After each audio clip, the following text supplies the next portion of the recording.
This is Patrick Christie Tonight. We're only on GB News. Now, the daughter of Sir David Amess is suing a police force and Home Office after the failure to stop the terrorists which killed him in 2021.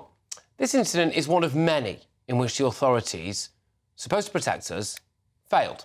Now, I appreciate they can't get it right all the time and that we don't hear about a lot of the times that they do manage to stop us from being attacked. But the Manchester Arena bombing, London Bridge attacks, they were caused by people regarded as low risk by British security services. Overseas attacks in Berlin and Paris were instigated by individuals who had international arrest warrants in their name. Should we be able to sue security forces or even the families of the people involved who caused these terrorist incidents? Should we be able to sue politicians if it is their ideology that has led to this? For example, the case of Angela Merkel in Germany, throwing open the borders to X amount of mostly men from, say, Syria, for example. If that backfires and there is an attack as a result of that, or somebody dies as a result of that, should we, the plebs, be able to sue somebody over that? Joining me now is former barrister and former MP Neil Hamilton. Neil, thank you very much. It's great to have you on the show.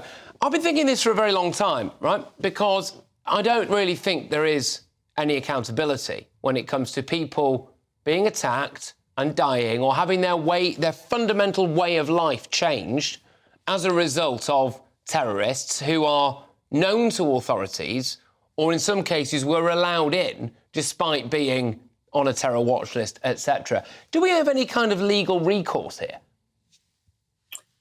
Well, in order for the Amess case to succeed, they'll have to prove that there was reasonable and probable cause to believe that there was some connection between the police not arresting the killer and the murder itself. It seems to me this is, in fact, a highly speculative case because what we know about Harbin, the killer in this case, was that he didn't really have any background of extremism. Indeed, his parents fled from their home country because of death threats to them and by Islamic extremists. And yes, it was known that he was doing internet searches about Islamic jihad, but in secret at home, and he was a suspect. But it's a long step from that to say that it was very likely that he was actually going to go out and murder somebody, even somebody like David Amess, who might have been regarded as a target. I think actually here the greater neglect is on the part of the House of Commons for not providing proper security for MPs in their surgeries. Because there have been a number of cases of MPs who were attacked in their surgeries. Stephen Timms, a Labour MP, and also Nigel Jones, a Liberal MP, who was MP of Cheltenham way back in 2010. David Amess only had 2 girl staffers in his office. There was no other person there who could have come to his assistance. So I mean, looking at it from a legal perspective, it's rather difficult. Looking at it from a political perspective, I think we have to ask ourselves, what have we done to our country?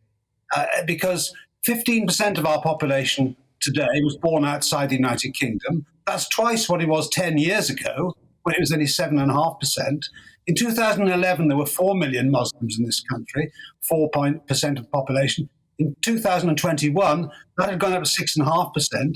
We have population projections say that in 2050, with 13 million, our own, what you might call indigenous population, is set to become a minority in our own country within the lifetime of people now. Look, Neil, I take what you're saying, right? There is an important distinction to be had between the demographic change and the rapid rate of it, which we do discuss many times on this show, and also the actual threat and loss of life and who is to blame for that, and that's the kind of parameters of this discussion. But just on that, you look at the Streatham attacker. Right, and the only reason he was the Streatham attacker was because he literally just happened to be in Streatham at the time. But this guy was released from prison, was under surveillance, nigh on 24-hour surveillance, went into a shop, nicked a knife, stabbed a couple of people. Thankfully, neither of them died.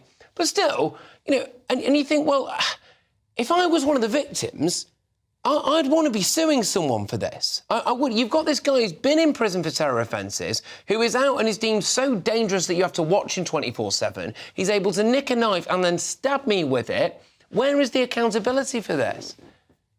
Well, you just have to prove that this is a person who should have been kept in custody.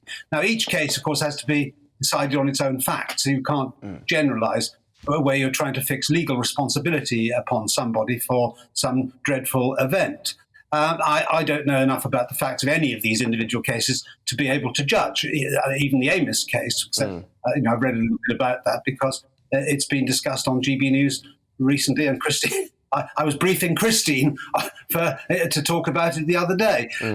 But there is a serious question of responsibility, obviously, in each of these cases. Could I ask Neil a slightly wider question? Because we're not going to end up being able to take like an entire political class to court, right? But when you look at what's happened in continental Europe, especially, right? People are now, ordinary citizens are now reaping what idiots have sowed for them. Everyone could have seen this coming.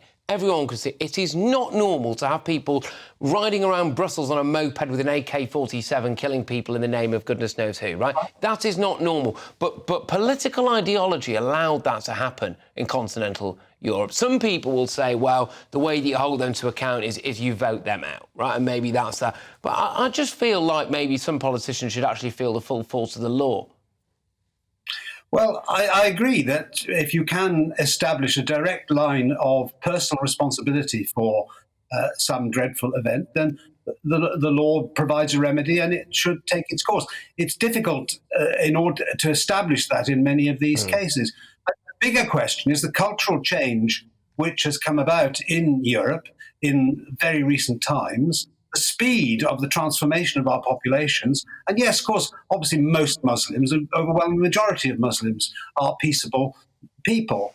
But there is a substantial minority of Islamic extremists, absolute religious nutters, who are prepared not just to reject the norms of Western society and the tolerance, which is our watchword, but also want actually to destroy us. And this is what's happening to our country, I'm afraid. This is a subject which people have been too afraid to discuss for too long. I'm old enough to remember back in 1968 when Enoch Powell first drew attention to this as an issue, where he said in that speech, it is like watching a nation heaping up its own funeral pyre. Well, it's taken a long time for that pyre to ignite. Now it's happening. Maybe now our politicians will wake up, although I have to say I see no sign of that on the part of the current government and the political class which surrounds them.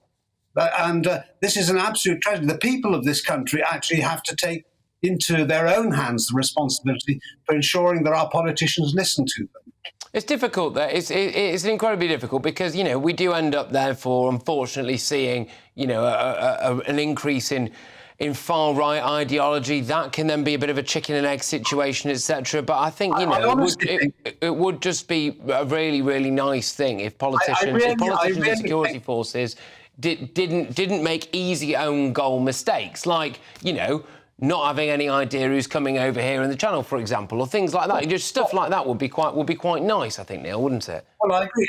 Isn't it absolutely fantastic that we grant people visas, 1.3 million last year, and we don't have any idea where they go when those visas expire? We keep no records of people who leave this country, so we have absolutely no idea how many people are wandering around our country with no legal right to be here. It's not just the people arriving today or yesterday by small boats, it's the millions who have arrived perfectly lawfully, but then have overstayed, and we don't know who they are, where they are, or what they're doing. This is a culpable negligence of a very extraordinary scale. And that's the phrase, this culpable negligence, as you said, and that is why it brings us right back to where we started this conversation, Neil. Thank you very much.